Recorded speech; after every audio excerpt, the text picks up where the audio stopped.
Lonely mountain man paid $1 for woman with sack on her head. That's how it started in the blizzard of 1887. A hermit who hadn't spoken to another soul in 15 years, buying what desperate travelers called their burden. But when he pulled that burlap away, she whispered a name that froze his blood, a name no one had spoken since the day he lost everything. She knew who he really was. She knew what he'd done. And she knew why an entire town branded him a traitor and drove him into the wilderness. Now she needs him to face that same town again, but this time as her husband. Some secrets are worth $1. Others are worth dying for. Will the truth he's hidden for 15 years destroy him? Or will it finally set them both free?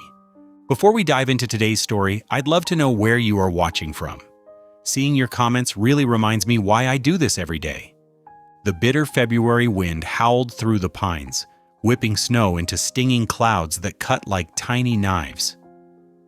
Ezra McClellan pulled his wool scarf tighter around his weathered face as he trudged through knee-deep drifts, checking his trap lines near Glacier Falls. The afternoon sky hung low and threatening, darker than it should be for this time of day. His thoughts turned to the meager supplies in his cabin larder. The dried beans were running low, and the salted venison wouldn't last past March.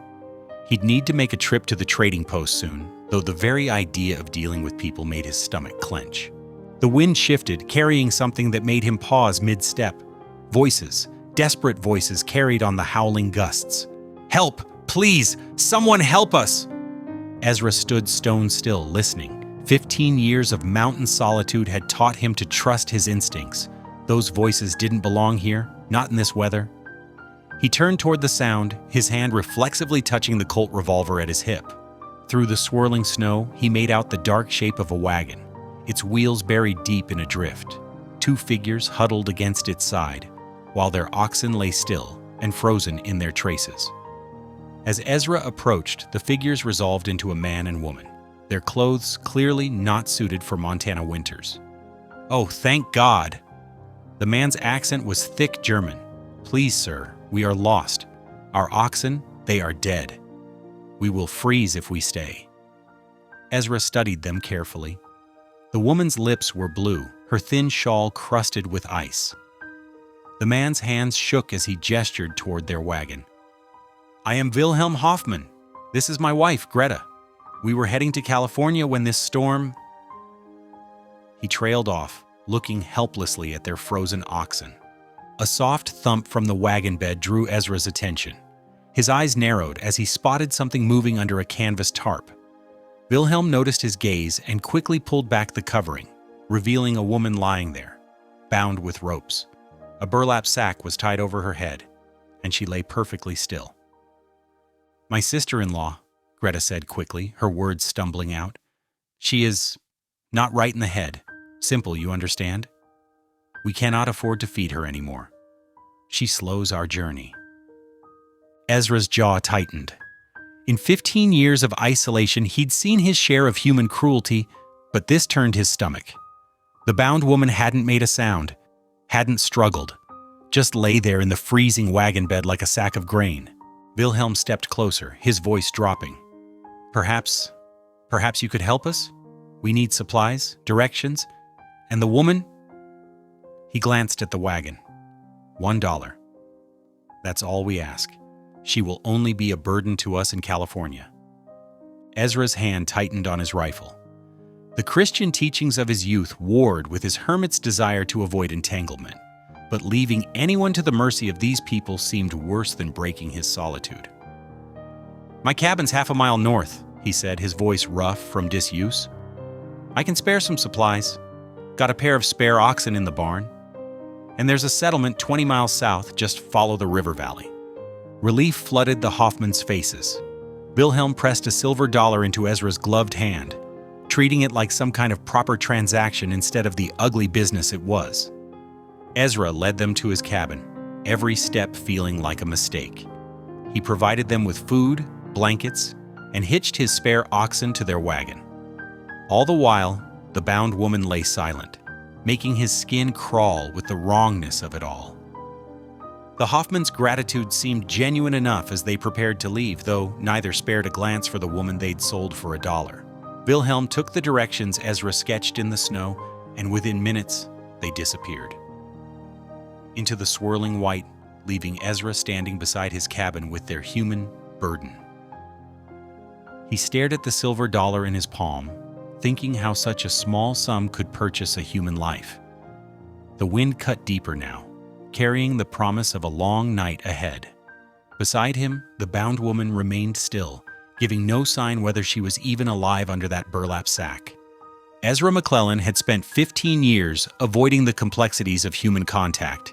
Now, with a single dollar's transaction, he found himself responsible for a stranger's life, and he couldn't shake the feeling that everything was about to change. Ezra watched the Hoffmans' wagon disappear into the whiteout before turning to the bound woman lying silent in the snow. His weathered hands were gentle as he lifted her, finding her lighter than he expected. The wind howled around them as he carried her the short distance to his cabin door, nudging it open with his boot. Warmth from the stone fireplace wrapped around them as they entered. The cabin's interior was spare but orderly, a testament to 15 years of solitary living. Rough-hewn furniture cast long shadows in the firelight, a sturdy table with 2 chairs, a pine cupboard filled with preserved foods, and shelves holding basic supplies. His only book, a worn Bible with dog-eared pages, rested on the table beside a tin oil lamp. He laid her carefully on his narrow bed, his movements slow and deliberate. The burlap sack tied over her head made his stomach turn. No person should be treated like cargo. With careful fingers, he worked at the crude knot. As the sack came away, he found himself looking into intelligent brown eyes that showed clear Cherokee heritage. Her face was striking, high cheekbones and smooth copper skin framed by long dark hair. She flinched when his hand moved near her face, and the fear in her eyes cut him deeper than the bitter wind outside. "You're safe now," he said softly, his voice rough from disuse. "I ain't gonna hurt you." He reached for his canteen. "Here's some water if you're thirsty." She watched him warily, but accepted small sips when he held the canteen to her lips. Her eyes never left his face as he took his hunting knife and carefully cut through the ropes binding her wrists and ankles. Angry red marks showed where the rough hemp had bit into her skin. "I've got some soup warming," he said, moving to the fireplace where an iron pot hung over the flames. "Nothing fancy, just rabbit and vegetables, but it's hot." The lamplight fell stronger across his face as he ladled the soup into a tin cup. Behind him, he heard a sharp intake of breath.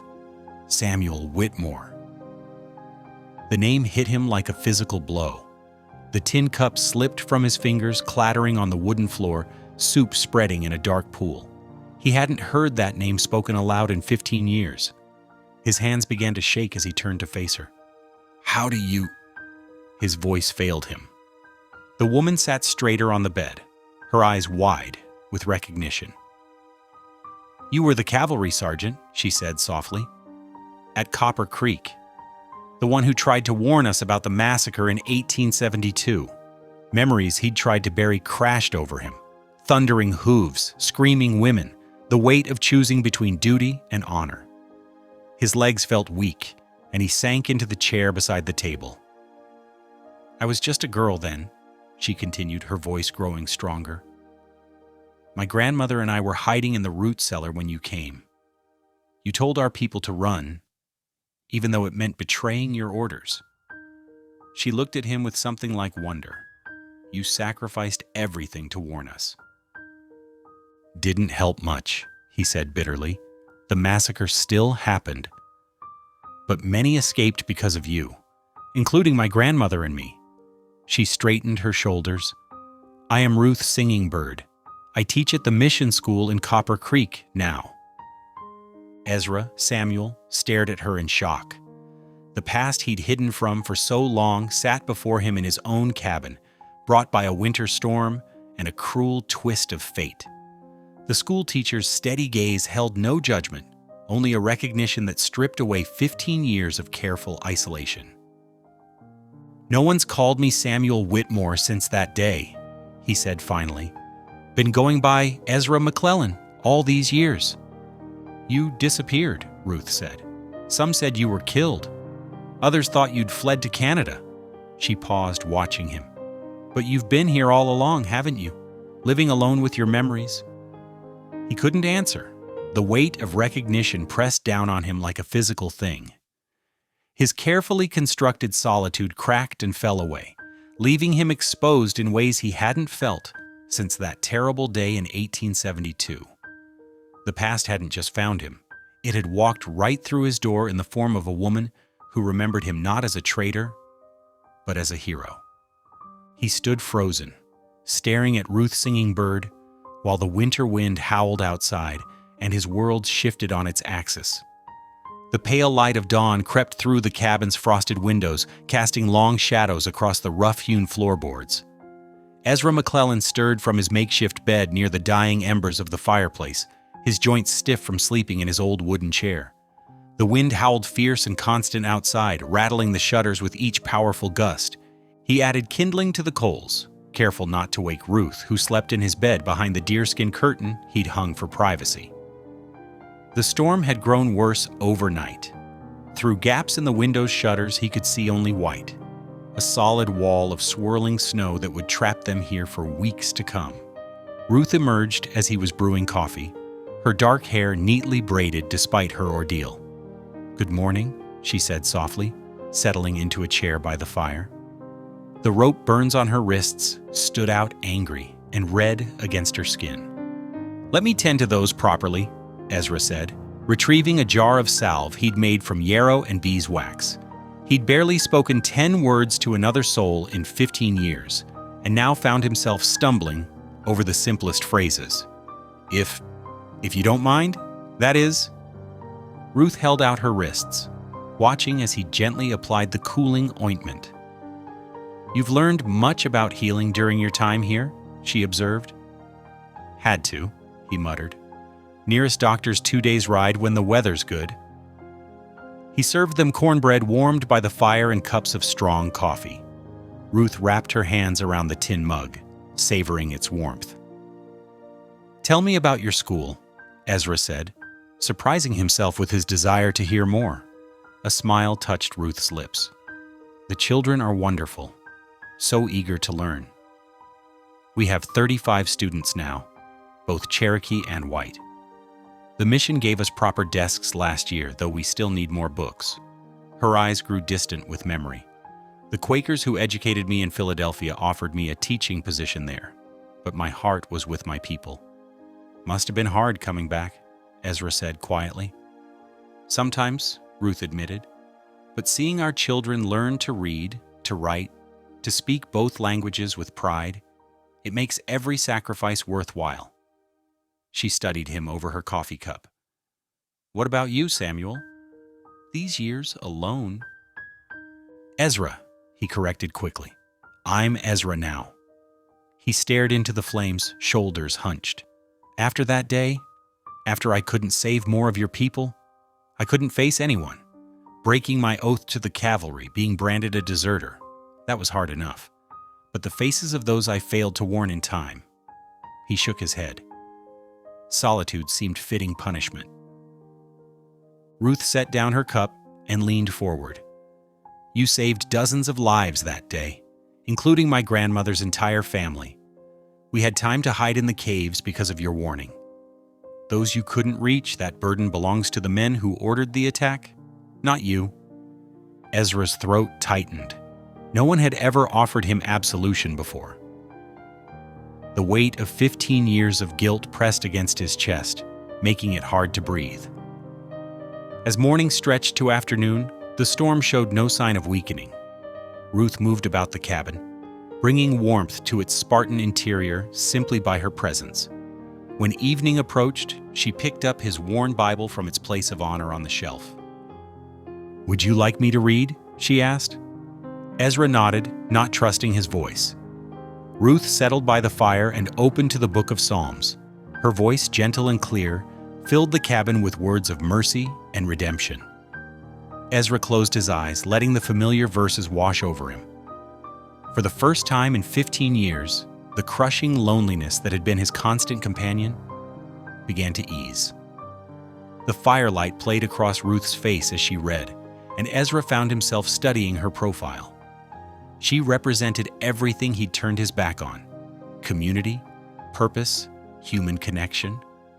Yet somehow her presence didn't feel like an intrusion into his carefully ordered solitude.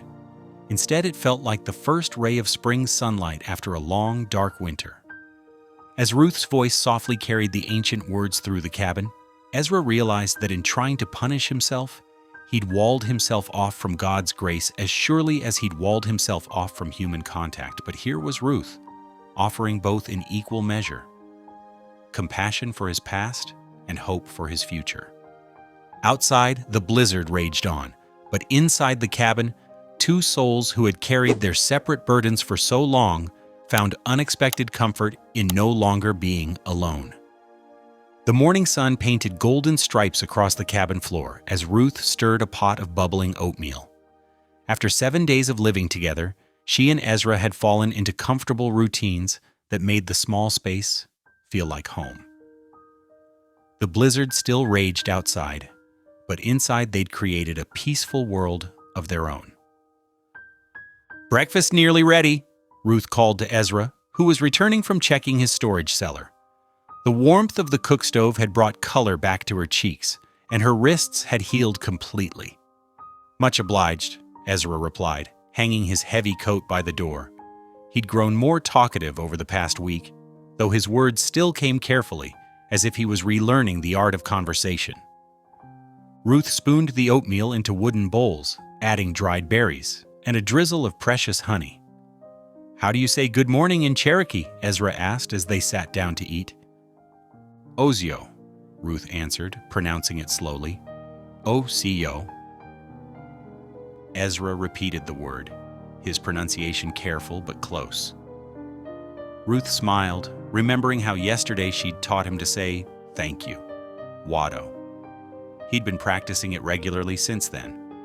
After breakfast, Ruth insisted on helping with the morning chores. She'd already learned to judge the right amount of kindling needed to keep the fire steady through the night. Ezra showed her how to split the smaller logs, standing behind her to demonstrate the proper angle for the axe. "Like this?" she asked, bringing the axe down in a clean stroke that split the wood perfectly. "You're a natural," Ezra nodded, impressed. "Reckon you'll be running this cabin better than me before long."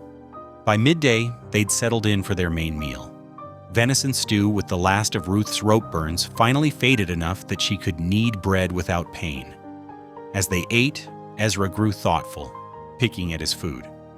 "Something on your mind?" Ruth asked. Ezra nodded slowly. "Been thinking about something I should have mentioned earlier. There's silver in the streams up here, good amount of it too. Found it years back, but never did anything about it. Didn't see the point. Living alone?"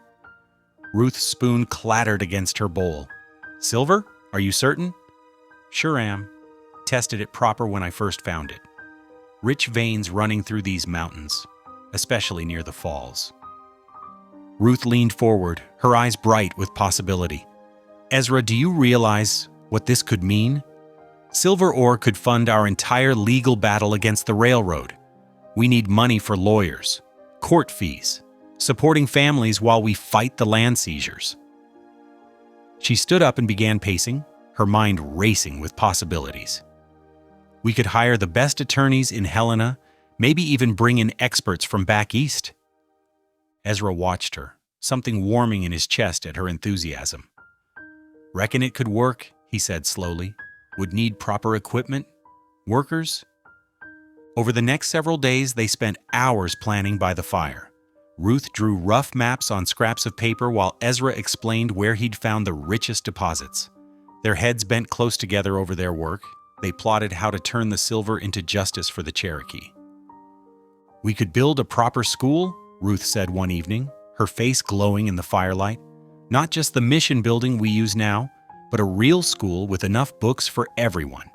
We could teach both Cherokee and white children together, help them understand each other's ways." Ezra found himself caught up in her vision. "Could have a library too," he suggested. and warm meals for the little ones in winter. Ruth touched his hand gently. You see it too, don't you? A future where our peoples learn to live as neighbors, not enemies. Ezra nodded, acutely aware of her fingers resting on his. After 15 years of expecting nothing more than survival, he found himself imagining possibilities he'd never dared consider before. That evening, they sat in comfortable silence by the fire. Ruth worked on mending one of Ezra's shirts while he whittled a piece of pine wood. The familiar domestic scene felt both ordinary and extraordinary, a glimpse of what their lives could become.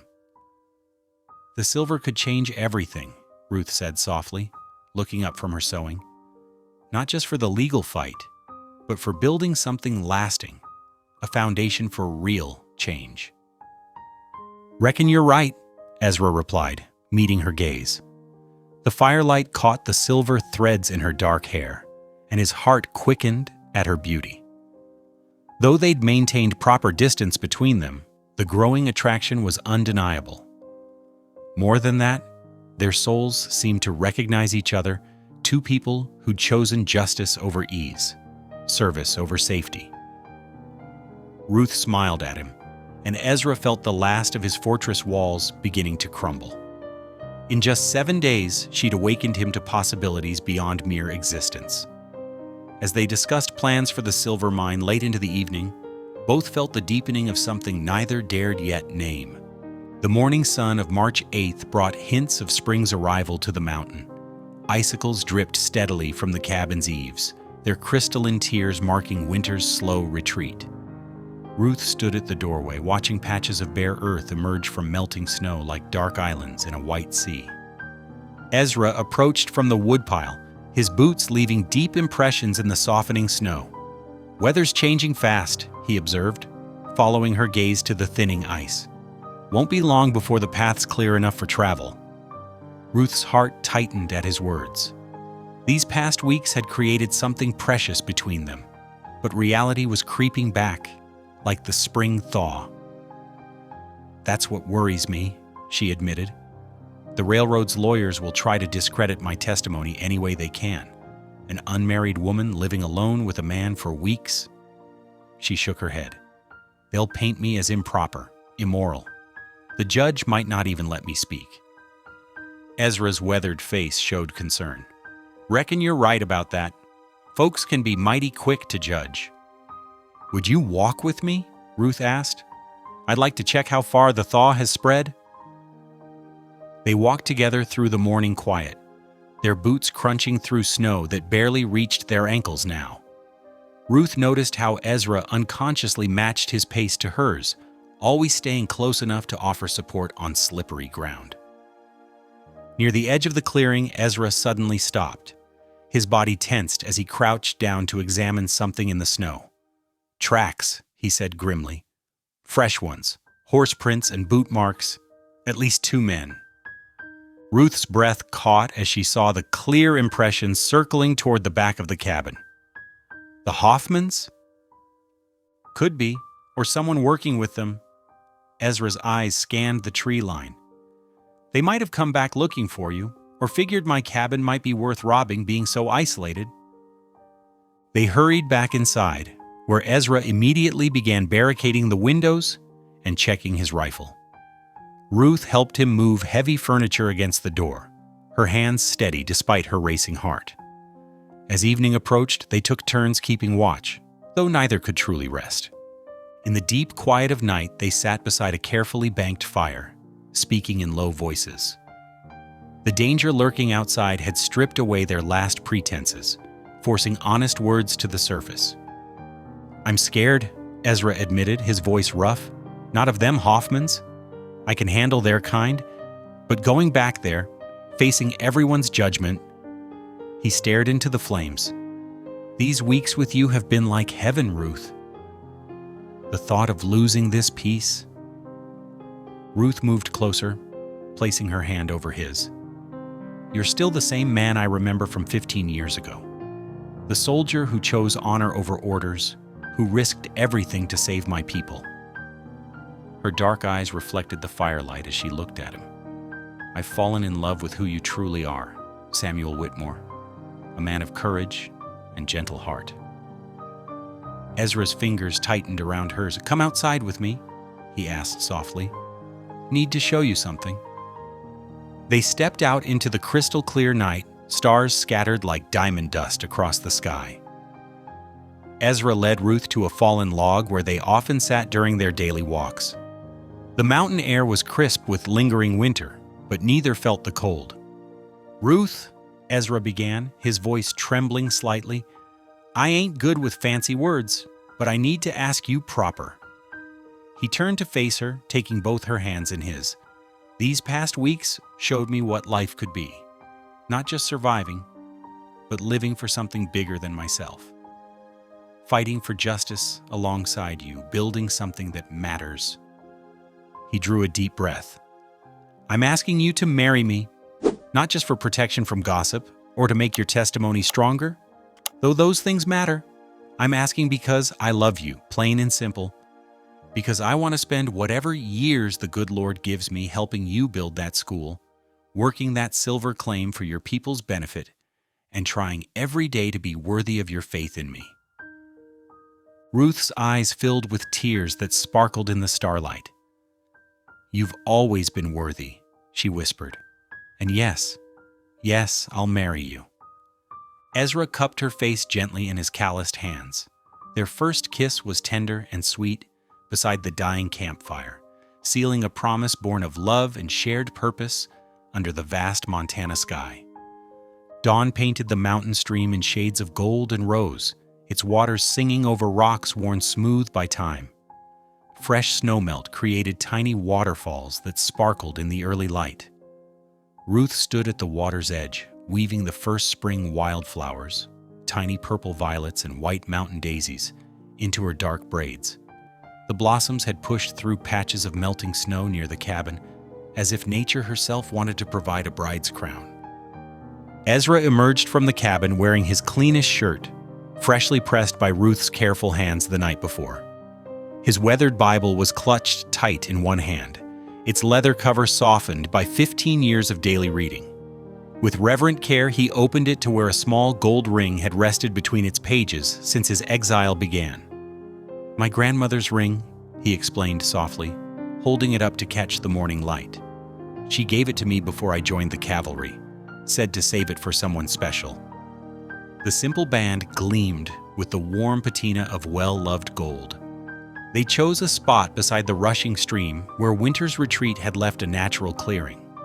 Melting icicles created crystal curtains on overhanging branches, transforming the space into a wild cathedral. Their footprints in the remaining snow would be the only witness to their vows, besides the God they both served. Ruth took Ezra's rough hands in hers, her brown eyes bright with joy. She spoke first in Cherokee, the musical words floating on the morning air, then translated, "I take you as my husband before Creator and all creation.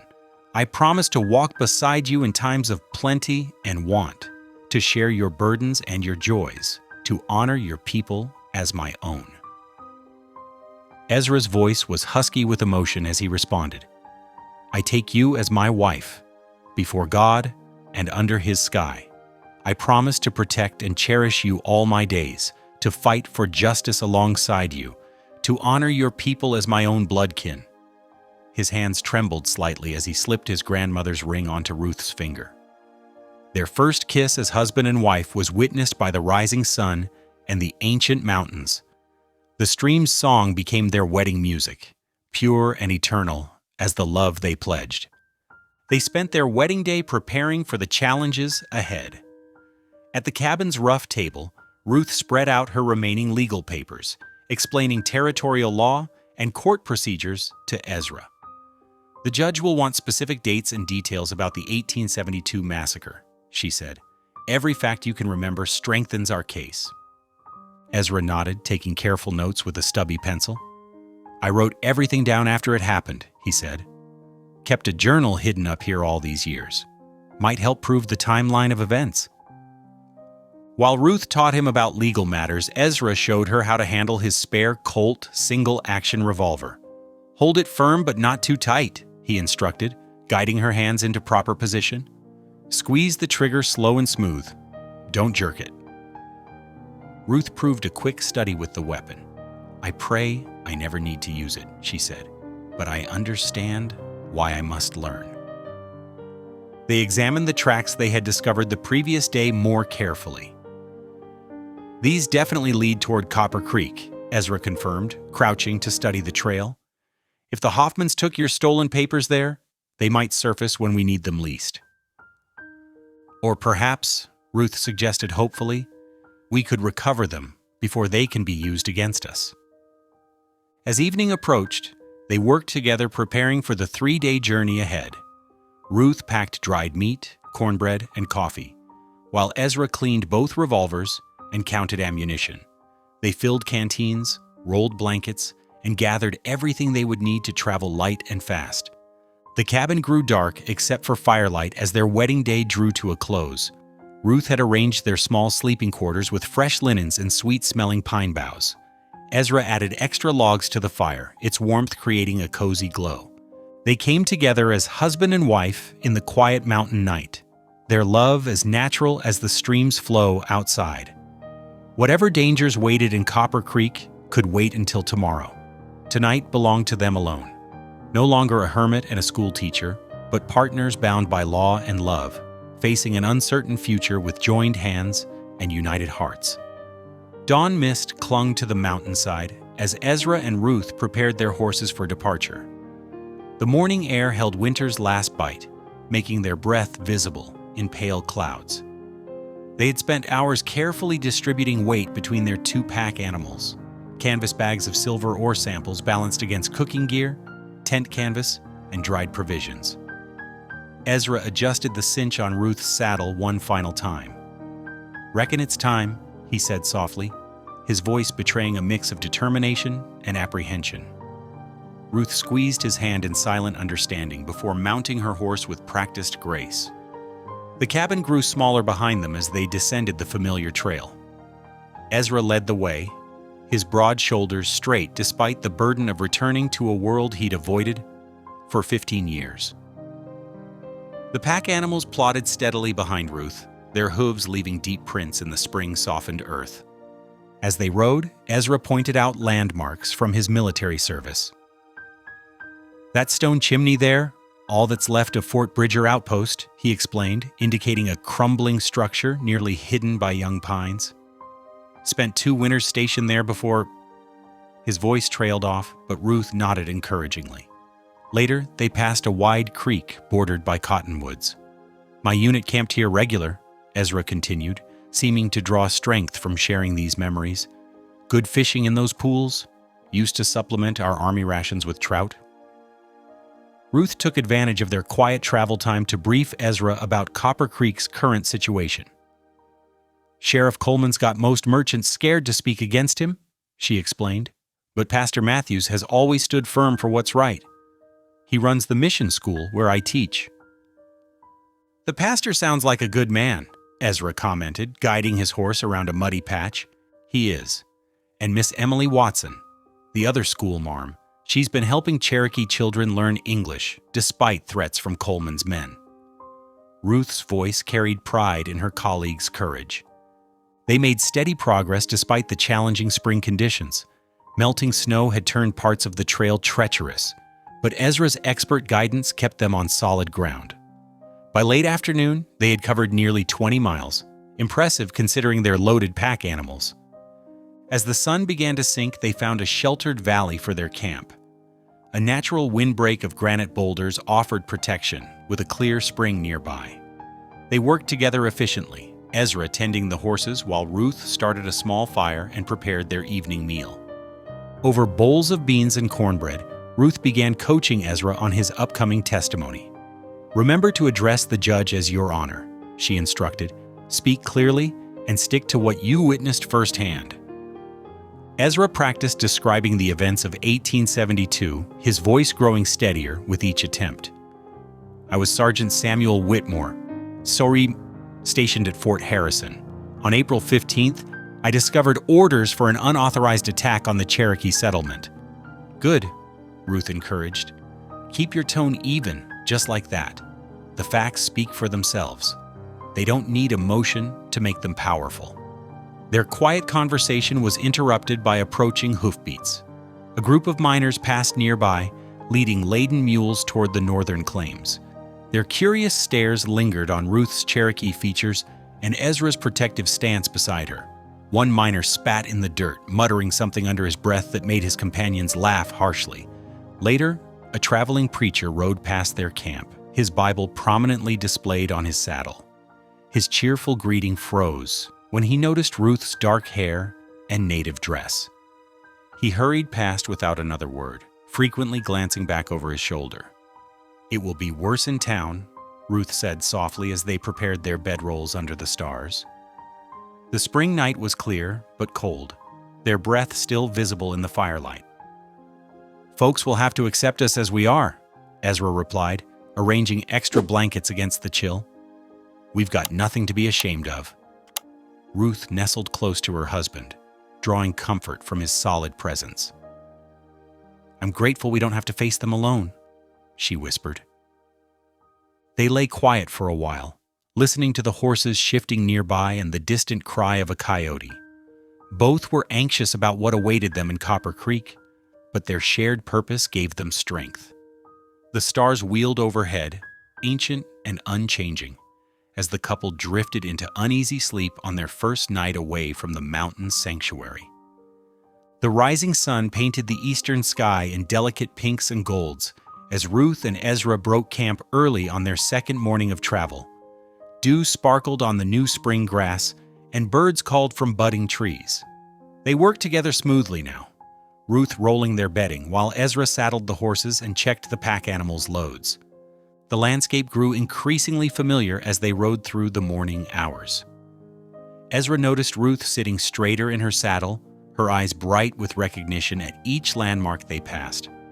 The worn trail widened, showing more frequent use as they drew closer to Copper Creek. "That's Broken Arrow Ridge," Ruth said, pointing to a distinctive rock formation. "We're less than 5 miles from town now." Her voice held a mix of eagerness and tension. By early afternoon, they crested a hill that overlooked the valley. Smoke rose in thin gray columns from Copper Creek's chimneys below.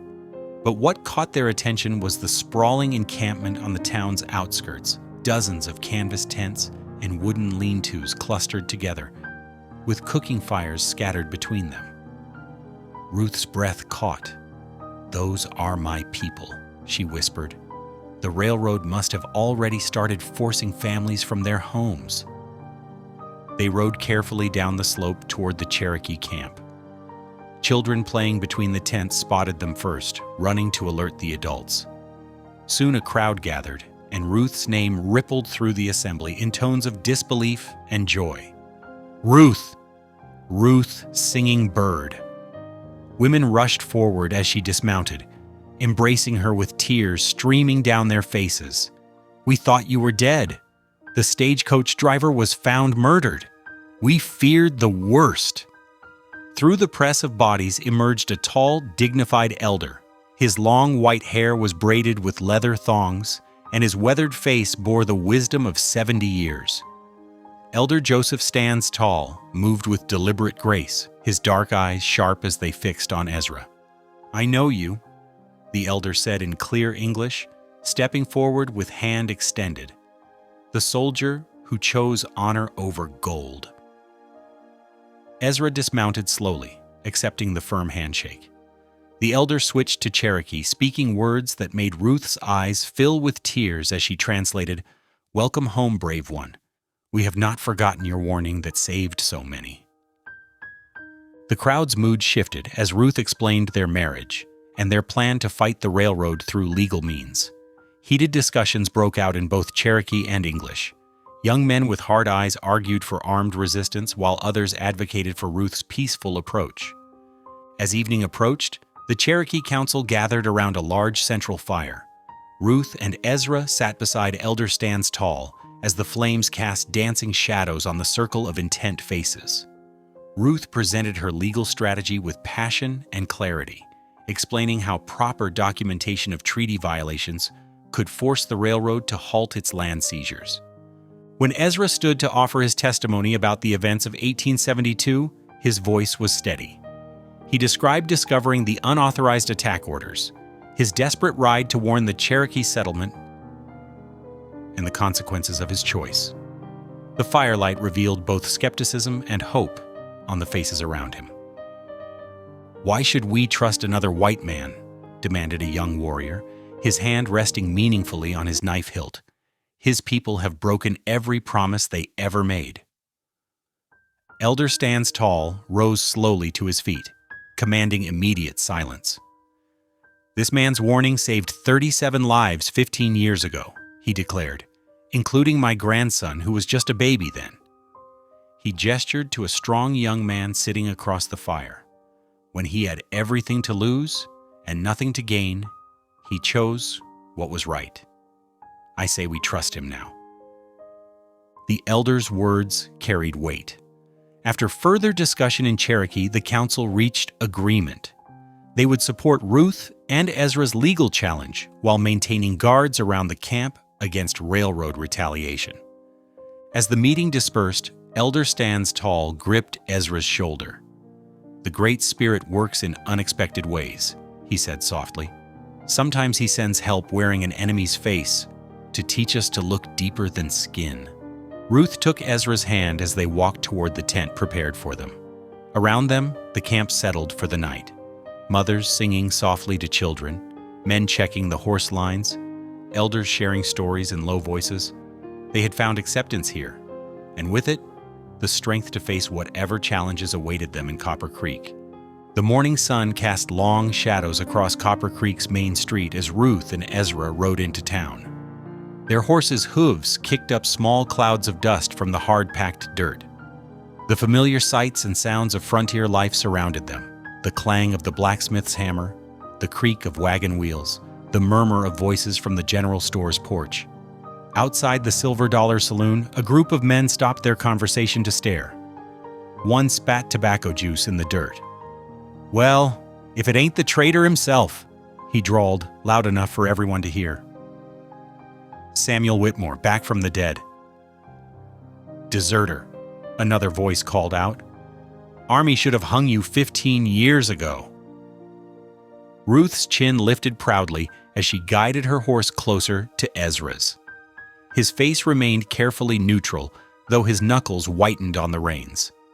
They continued down the street, enduring the mix of hostile glares and curious whispers that followed their progress. At Bradley's general store, Ruth dismounted first. Tom Bradley and his wife Martha stood in the doorway, uncertainty plain on their faces. "Miss Singing Bird?" Martha stepped forward hesitantly. "We heard terrible things about your stagecoach." "Mrs. McClellan now," Ruth corrected gently, taking Ezra's arm. "This is my husband, Ezra McClellan." The Bradleys exchanged shocked glances. Martha's eyes widened at the sight of a Cherokee woman married to the infamous turncoat soldier. Tom Bradley recovered first, nodding stiffly. "Welcome back to town, folks," he managed, though his greeting lacked warmth. They left their horses at the hitching post and walked toward the white-painted mission church at the end of the street. Pastor Matthews stood in the doorway, his elderly frame still straight despite his years. His kind eyes crinkled with genuine welcome, though concern showed in the deep lines of his face. "Ruth, my dear girl." He embraced her before extending his hand to Ezra. "And Sergeant Whitmore? Or Mr. McClellan, I should say. God's grace brings you back to us at last." Inside the church's cool interior, Pastor Matthews listened intently to their story. "Judge Samuel Harrison arrives tomorrow," he informed them. "He's hearing all the accumulated land dispute cases. A fair man, from what I hear, immune to railroad money." He hesitated. "You're welcome to shelter here if things turn difficult. The church remains neutral ground." They spent the afternoon gathering evidence. Ruth moved through town with purpose, collecting written statements from Cherokee families who had been forced from their homes. Some told of fraudulent contracts, others of threats and intimidation. Ezra worked at a corner table in the church, carefully documenting everything he remembered about the 1872 massacre and the illegal treaty violations that preceded it. As evening approached, the schoolhouse filled with townspeople for an emergency community meeting. Tension crackled in the air as Ruth and Ezra took seats near Pastor Matthews. Railroad Representative James Morton, a sleek man in an expensive suit, commanded attention from the front of the room. "Progress cannot be stopped," Morton declared smoothly. "The Colorado and Montana Railroad Company brings prosperity to all. Those who interfere with lawful business development may find themselves facing unfortunate consequences." Sheriff Coleman lounged against the wall, his badge gleaming dully in the lamplight. His hand rested meaningfully on his gun belt as he surveyed the crowd. "Law and order must be maintained," he drawled. "Can't have troublemakers stirring up the Indians." Several merchants spoke in favor of the railroad, citing increased business opportunities, but others stood to defend their Cherokee neighbors. Tom Bradley surprised everyone by rising. "These people have lived here peacefully for generations," he said. "Their children attend our school. They trade fairly in our stores. This ain't right what's being done to them." The meeting dissolved into heated arguments. Ruth's clear voice cut through the chaos as she explained the legal basis for challenging the land seizures. Some listened thoughtfully, while others shouted her down. Through it all, Ezra sat quietly beside his wife, his presence both supporting her and defying those who had branded him a traitor. The battle lines were clearly drawn, those who valued justice against those who pursued profit at any cost. Tomorrow's court session would determine which side prevailed. As people filed out into the gathering darkness, Sheriff Coleman blocked their path. "Some folks don't know when to let sleeping dogs lie," he said softly, menace underlying his words. "Might be safer for everyone if certain evidence never reached the judge's hands." Ruth met his gaze steadily. "The truth will be heard, Sheriff. All of it." They left the schoolhouse under a sky full of stars, ready to face whatever the morning might bring. The morning sun had barely cleared the eastern mountains when Judge Samuel Harrison's stagecoach rumbled into Copper Creek. Dust swirled around the wheels as it came to a stop in front of Weber's grain warehouse. The judge stepped down, his black coat immaculate despite the long journey. Behind him came his clerk, a thin man carrying leather-bound law books, and a broad-shouldered U.S. Marshal whose badge caught the early light. Inside Weber's warehouse, the usual scent of grain and hay mingled with the nervous energy of the gathered crowd. Townspeople and Cherokee families filled the hastily arranged benches.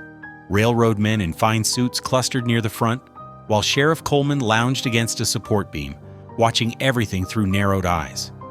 Judge Harrison took his place behind a makeshift bench, a sturdy table elevated on wooden crates. He adjusted his wire-rimmed spectacles and surveyed the room with keen eyes that missed nothing. "Court is now in session," his clerk announced, bringing immediate silence to the warehouse. Charles Blackwood, the railroad's attorney, rose first. His voice carried smoothly through the space as he presented the company's case. "These lands were clearly abandoned," he argued, gesturing to maps and documents. "The Cherokee people have failed to develop these properties in accordance with territorial statutes. The railroad brings progress, gentlemen. Progress cannot be impeded by outdated claims." Ruth stood next, her dark hair neatly braided, wearing her best dress. She moved with quiet confidence to present her evidence. "Your Honor, I submit these original land grants and federal treaties." She laid out documents showing Cherokee ownership dating back decades. "And here are the so-called contracts used by the railroad, with forged signatures and incorrect tribal seals." When Ezra took the witness stand, tension filled the warehouse. He spoke clearly, his voice steady, as he recounted the events of 1872. "I was Sergeant Samuel Whitmore then, serving under Colonel James Barton. On April 15th, we received orders to clear the Cherokee from their treaty lands, but those orders violated federal law." He named names, cited dates, and described the illegal seizure of land that led to the massacre. Elder Joseph Stands Tall testified next, his dignified presence commanding respect. Speaking through Ruth as interpreter, he confirmed Ezra's account. Two other Cherokee elders followed, their stories matching perfectly. Blackwood rose for cross-examination, his smile sharp. "Is it not true, Mr. McClellan, that you deserted your post, betrayed your oath as a soldier? Why should this court trust the word of a traitor?" Before Ezra could respond, Pastor Matthews stood from his seat. "Your Honor, I request permission to speak to the character of this witness." The judge nodded, and the elderly pastor made his way forward. "I have served this community for 20 years. I witnessed how this man was judged, and I say now, we were wrong. Ezra McClellan chose conscience over orders, mercy over violence. His warning saved dozens of lives." Tom Bradley rose next, followed by two other merchants. Each admitted their past judgment had been hasty and wrong. Bradley's voice shook with emotion as he described how his own Cherokee customers had proven themselves honest neighbors over the years. Ruth delivered her closing argument with passionate precision. "Your Honor, Federal Statute 1851 clearly states..." She cited law after law, building an irrefutable case for Cherokee land rights. The warehouse grew warm as afternoon sun slanted through high windows, but no one moved to leave. Judge Harrison took only 30 minutes to review the evidence before delivering his ruling. He stood, commanding complete silence with his presence. "This court finds the railroad's contracts null, void, and fraudulent," he declared firmly. "The Cherokee people's claim to these lands is valid and protected under federal law. All seizures must cease immediately. The railroad must pay damages for properties already destroyed." He banged his gavel with finality. Joy erupted through the warehouse. Cherokee families embraced each other and their white supporters. Ruth threw her arms around Ezra as tears streamed down her face. Elder Stans Tall gripped Ezra's hand in both of his, speaking soft words of blessing in Cherokee. The railroad men retreated quickly to the hotel, Blackwood's face dark with anger as he conferred with his colleagues. But their departure went largely unnoticed amid the celebration. Pastor Matthews led an impromptu prayer of thanksgiving. Even Judge Harrison smiled as he watched Cherokee and white townspeople embracing, their shared victory healing old wounds and building new bridges between their communities. Firelight danced across happy faces as Cherokee families and townspeople gathered for a celebration feast outside the canvas tents. The aroma of roasted venison and fresh cornbread filled the evening air. Children played together in the deepening twilight while their parents shared dishes and stories across makeshift tables. Ruth sat beside Ezra on a fallen log, watching Elder Stans Tall demonstrate traditional Cherokee dance steps to fascinated white children. Pastor Matthews stood nearby, deep in conversation with Tom Bradley about plans for expanding the mission school to serve both communities. "Reckon this is what peace looks like," Ezra said softly, squeezing Ruth's hand. His weathered face had softened, years of isolation melting away as he watched the two communities blend together in celebration. The peaceful scene shattered as 12 riders thundered into town, their horses' hooves echoing off the buildings. Leading them was Jake Briggs, a tall man with cold eyes and a gunfighter's stance. His men spread out in a practiced formation, rifles ready. "Evening, folks," Briggs called out, his pleasant tone carrying deadly undertones. "Seems there's been some confusion about who owns what around here." Mothers grabbed their children and backed away. Cherokee men moved protectively in front of their families. Pastor Matthews stepped forward, Bible in hand, but froze as multiple rifles swung his direction. Sheriff Coleman emerged from the shadows, walking with deliberate steps toward Briggs. His badge glinted dully in the firelight as he drew his revolver. "Ezra McClellan," Coleman announced loudly, "you're under arrest for inciting rebellion against lawful territorial authority and conspiracy to defraud railroad interests." Two deputies grabbed Ezra before he could react, roughly binding his hands. Ruth tried to intervene but found herself seized by Briggs himself, his grip bruising on her arm. "Get them both to the jail," Briggs ordered. "Separate cells." They dragged Ruth and Ezra through town, past shocked onlookers who quickly shut their doors and windows. Inside the jail, Briggs shoved Ruth into a chair while Coleman locked Ezra in the furthest cell. Briggs leaned close to Ruth's face, his breath hot with whiskey. "Tomorrow morning, you're going to stand up in front of everyone and take back every word of that testimony. Then, you're going to leave town and never come back." "And if I refuse?" Ruth's voice remained steady despite her racing heart. Briggs smiled coldly. "Then your husband tries to escape tonight. We'll have no choice but to shoot him. Tragic accident, really." Outside, shouts and screams erupted from the Cherokee camp. Through the jail's barred window, Ruth watched in horror as one of the canvas tents burst into flames. Briggs's men rode through the camp, firing shots into the air and yelling threats at terrified children. "Just a taste of what's coming," Briggs said. "Your choice, Mrs. McClellan. Your husband or your people." Pastor Matthews appeared at the jail door, his elderly frame straight with righteous anger. "I demand to see the prisoners," he called out. "As their spiritual advisor, you cannot deny me." Coleman started to object, but Briggs waved him quiet. "Let the preacher in. He can escort Mrs. McClellan to the church. She'll need somewhere to pray about her decision." At the mission church, Ruth paced while Pastor Matthews worked at his desk, composing urgent telegrams by lamplight. To Territorial Governor Helena Stop railroad gunmen threatening violence against Cherokee families, stop legal ruling being subverted through force, stop request, immediate intervention, stop. Outside, voices rose from the Cherokee camp, where the council had gathered for an emergency meeting. Through the church's open window, Ruth could hear the heated debate between young warriors calling for armed resistance and elders urging peaceful solutions to protect their families.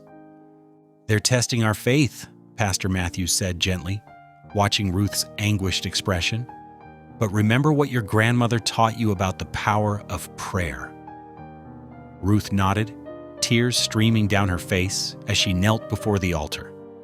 The pastor quietly withdrew, leaving her alone with her impossible choice.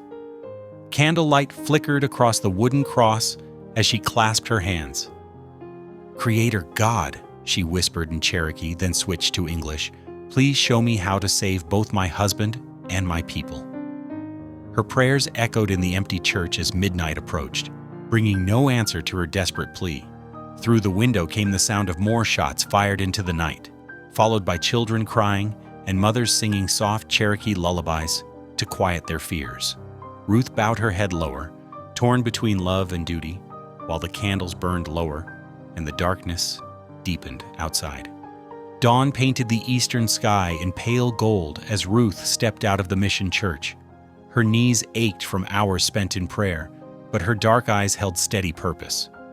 Through her vigil, she had found not just comfort but clarity, a vision of how to fight violence with something stronger than weapons. Pastor Matthews waited on the church steps, his Bible tucked under one arm. "You've found your answer," he said, noting her transformed expression. "Yes," Ruth replied. "We must show them the power of united hearts." She moved swiftly through town, knocking on doors where she knew allies lived. Tom Bradley and his wife emerged from their store, arms full of paper and ink. Miss Emily Watson, the school marm, joined them with a determined set to her chin. One by one, supporters gathered. Merchants, farmers, craftsmen who had witnessed Ezra's dignity during yesterday's trial. At the Cherokee camp, Elder Stands Tall listened intently as Ruth outlined her plan in both English and Cherokee. He nodded slowly, wisdom gleaming in his aged eyes. "This is the way," he said, "not with guns, but with truth and unity." By mid-morning, more than 60 people had assembled in the town square, Cherokee families standing shoulder to shoulder with white townspeople. They carried no weapons, only legal documents, witness statements, and well-worn Bibles. Ruth had arranged them in a circle around the jail, creating a living wall of moral authority. Jake Briggs emerged onto the jail's wooden porch, his hand resting on his gun belt. "Clear out," he barked, "or we start shooting." Ruth stepped forward, her voice ringing clear in the morning air. "You cannot shoot down justice," she declared. "You cannot kill the truth with bullets." She turned to address the gathered crowd, speaking first in Cherokee, then English. "Look around you," she called out. "See how many stand together today. Yesterday, Judge Harrison ruled by law that our lands cannot be stolen. But today, we must defend that law with courage and unity." Her words caught fire in people's hearts. Tom Bradley spoke up about watching Ezra's honest testimony. Miss Watson described teaching Cherokee children alongside white students, seeing their shared humanity. Elder Stands Tall recalled the day 15 years ago when a young cavalry sergeant chose honor over orders. Sheriff Coleman appeared beside Briggs, his face twisted with frustration as he watched his town turn against him. More of Briggs's gunmen emerged, but their weapons seemed powerless against the wall of determined faces surrounding them. "Your bullets cannot stop all of us," Ruth continued, "and if you shoot one, you prove to the world the violence that lies behind your false contracts and broken promises." The standoff stretched taut as a bowstring. Briggs' men shifted uneasily, unused to facing opponents they couldn't simply intimidate or gun down. The morning sun climbed higher, glinting off the sheriff's badge that no longer carried authority with his people. Just as Briggs raised his rifle, shouts came from the edge of town. A column of riders approached at full gallop, United States Marshals in their distinctive coats, led by a distinguished man with silver hair and a territorial governor's badge pinned to his chest. Governor Thomas McMillan reined his horse to a stop before the jail. "Sheriff Coleman," he called out, his voice cutting through the tension, "you and these men are under arrest for conspiracy, attempted murder, and violation of federal treaty law." The marshals moved swiftly, disarming Briggs's men before they could resist. Coleman dropped his gun belt when 3 rifles targeted his chest. The governor dismounted, straightening his coat as he approached Ruth. "Your pastor's telegrams made compelling reading, Mrs. McClellan," he said, "though I see you've managed the situation admirably while waiting for our arrival." Ruth turned to the jail's iron door. "My husband?" she reminded him. "Of course." The governor gestured to his men. "Release Mr. McClellan immediately and prepare documents formally exonerating him of all charges, both current and historical." The crowd cheered as Ezra emerged into the sunlight. He moved straight to Ruth, gathering her into his arms while their supporters, Cherokee and white alike, surrounded them with joy and relief. Elder Stands Tall raised his hands for silence. "Today we have seen true justice," he announced in both languages, "not from the strength of weapons, but from the power of united hearts." Governor McMillan watched as marshals led Coleman and Briggs away in chains. "Indeed," he agreed, "this is how we build a future worthy of all our people." Snow drifted lazily past the frost-edged windows of the McClellan home on Christmas Eve, 1887. Inside, warmth from the cooking stove filled the modest house with the rich aromas of roasting turkey, sage dressing, and fresh-baked bread. Ruth moved carefully around their kitchen, one hand resting on her swollen belly, as she checked the pies cooling on the windowsill. "Let me get those, sweetheart," Ezra said, reaching past her to move the hot dishes. His deputy's badge caught the lamplight as he bent to kiss her cheek. 9 months of marriage had softened his once weathered face, replacing old shadows with gentle contentment. Ruth smiled, watching snow gather on the new schoolhouse visible through their window. The building stood proud between the Mission Church and the town square, its fresh painted walls declaring Copper Creek School in both English and Cherokee letters. Children's artwork decorated the windows, pictures drawn by both Cherokee and white students learning side by side, just as she had dreamed. "The silver mine was truly a blessing," she said, touching the school books stacked neatly on their shelf, "though not as great a blessing as having you by my side." Ezra adjusted his collar, still unused to wearing proper town clothes instead of buckskins. "The Lord works in mysterious ways," he said. "Even those 15 years alone in the mountains served his purpose, though I couldn't see it then." A knock at their door announced Elder Joseph stands tall, wrapped in a warm blanket against the cold. His weathered hands carried a bundle of sweet grass and sage. "For blessing the home," he explained in Cherokee, then switched to English, "and for the little one soon to arrive." Pastor Matthews arrived moments later, stamping snow from his boots. His arms cradled presents wrapped in brown paper and red ribbon. "For the baby," he said with a grandfatherly smile, "though I suspect this child will be more blessed by its parents' example than any gift we could give." Ruth welcomed them into the sitting room where a cheerful fire crackled.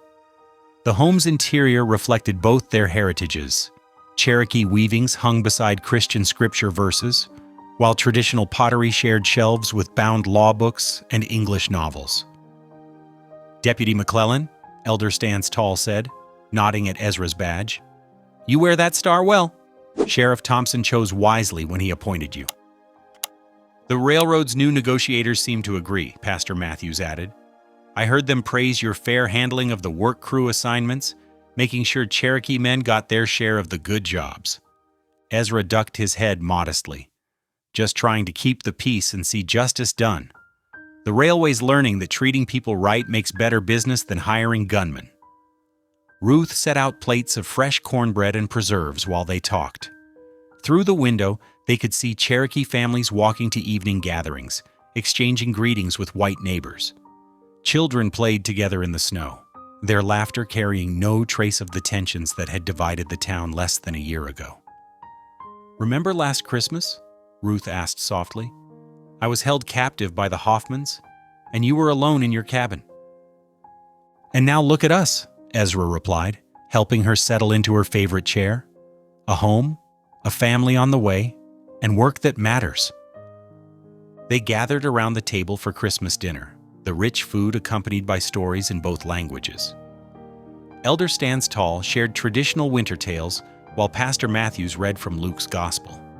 Outside, snow continued falling gently, wrapping Copper Creek in peaceful white. After their guests departed, Ruth and Ezra sat close together by the fire. She held a Cherokee storybook in one hand and their family Bible in the other. "Our child will know both paths," she said, "and be stronger for it." Ezra placed his hand over hers where it rested on her rounded belly.